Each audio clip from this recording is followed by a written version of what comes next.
الاسباب اللي تخلي المراه تضرب راجلها، زعما الا كان الراجل مفسد ولا تيدير مشاكل ولا تيجي سكران وتيبغي يتعدى عليها، سي نورمال المراه هي تقاوم على راسها وزعما وهذا الشيء قليل فاش نسمعوا بما ان المراه تضرب الراجل. ومعنويا راه ما نتذكروش عليها، معنويا راه ضروري من العنف ضد الراجل ومن العنف ضد المراه، وجسديا ما عمرني حضرت لشي حاله. الظاهره كثيره بدا، خصوصا عند بعض المناطق اللي هي خصوص النائيه كاين هذه المساله هذه، لان اولا كيقولوا اللي غالبه مراته ما مغلوبش، فهمتي ولا؟ وهذه كاينه فعلا، هذا واقع ملموس. الراجل ما كثرت ربما الحب ديالو لهذيك الزوجه كيطلق لها العنان لكل حاجه، حتى اصبحت كتحكم بجميع الامور ديالو حتى العواطف ديالو. ما خصوش يضربوا، هو خصو يضربها، لا دارت ليه شي حاجه خصو هو يضربها ماشي هي تضربه. ما عمرني سمعت المراه كتضرب راجلها، ولكن سمعت الراجل اللي كيضرب المراه. حنا كنسكنوا في الاحياء الشعبيه، الظاهره كثيره ما بين الكرايه، كتلقاي الكراي ساكن يعني بيت ولا سميتو، وكتلقاي الزوجه ديالو. كنسمعوا هاد الحالات في الحي ديالنا حنا، كيوصل ان الراجل كيتضرب، خصوصا المراه لما كتكون جوج الحوايج خدامه لما كتكون خدامه ولما كتكون صحيحه. انا ما كنسميش انا الراجل اللي تعنفوا المراه هو في صحه جيده، تعنفوا المراه راجل. الراجل اللي كتعنفوا المراه هو ملي كيمرض كيكون على فراش المرض، وكتجي المراه كتفكر داكشي اللي داز عليها وما كتهتمش به، ما كتعطيش واحد الاهميه كبيره، وكتراجع داكشي اللي داز عليها اللي دوز عليها.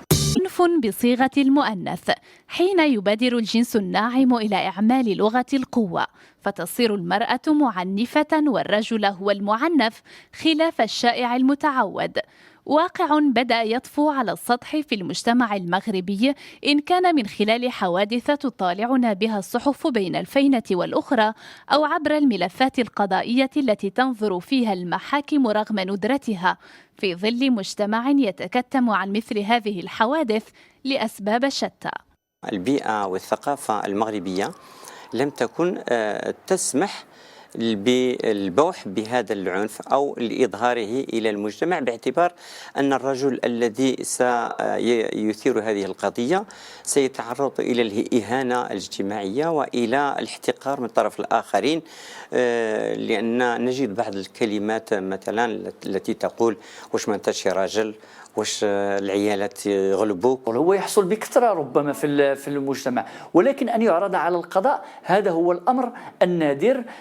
ربما أن المسألة ترتبط بنفسية الرجل، بكبرياء الرجل، بالثقافة السائدة في المجتمع، بتخوف الرجل من تلك النظرة التي سينظرها إليه المجتمع، وهذا ما يجعله يستنكف عن تقديم شكايات في الموضوع. ولكن هذا لا يمنع من أن مجموعة من الرجال يتقدمون سواء أمام مصالح الشرطة أو أمام السيد وكيل الملك ويقدمون شكايات ضد زوجاتهم. صحيح أن بوح المغربي بتعرضه للعنف على يد امرأة أمر صعب، لكن جدار الصمت حول الطابو بدأ يتكسر، حيث سجلت الشبكة المغربية للدفاع عن حقوق الرجال سنة 2012 أكثر من 1700 حالة تعنيف زوجي المجني عليهم فيها رجال، 20% منهم تعرضوا لعنف جسدي، فيما تتعرض نسبة 80% المتبقية لأنواع أخرى كالعنف القانوني، وهي مجمل مظاهر حيف تلحق الرجل جراء التطبيق غير السليم لبنود مدونة الأسرة. ويبقى العنف النفسي أكثر أنواع العنف المسلط على الرجال. هناك من تصب الزيت الساخن على وجه زوجها، هناك من تضرم فيه النار، هناك من تتعرض له بالسلاح الأبيض، هناك باللكم والضرب، وأحيانا يكون هناك تبادل الضرب والجرح فيما بين الزوج والزوجة. إذن معنى ذلك أن العنف موجود. العنف ضد الرجال لا يتوقف على شرائح اجتماعية معينة، بل يشمل جميع الطبقات من الشعبية البسيطة إلى المتوسطة والمتعلمة، ليصل أحيانا إلى الفئات الاجتماعية الراقية. في المغرب تغيب إحصاءات مفصلة عن حالات العنف الممارس ضد الرجال من طرف زوجاتهم على عكس بعض الدول العربية الأخرى.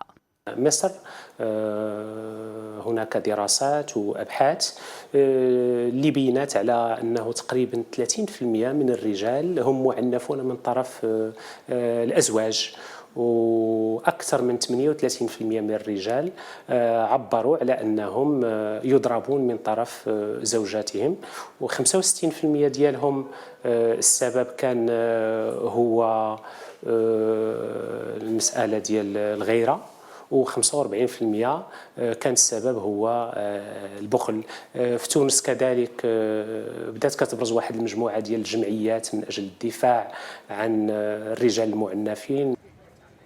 قد لا يرقى تعنيف النساء للرجال في المغرب إلى مصاف الظاهرة، خاصة إذا ما قرن برقم 60% من المغربيات تتعرضن للعنف، لولا أن الحاجة تبقى قائمة لطرح الموضوع للنقاش ما دام الأمر يتعلق بلغة عنف واستقواء علت على كل أساليب التواصل داخل الكيان الأسري وبين أفراد المجتمع.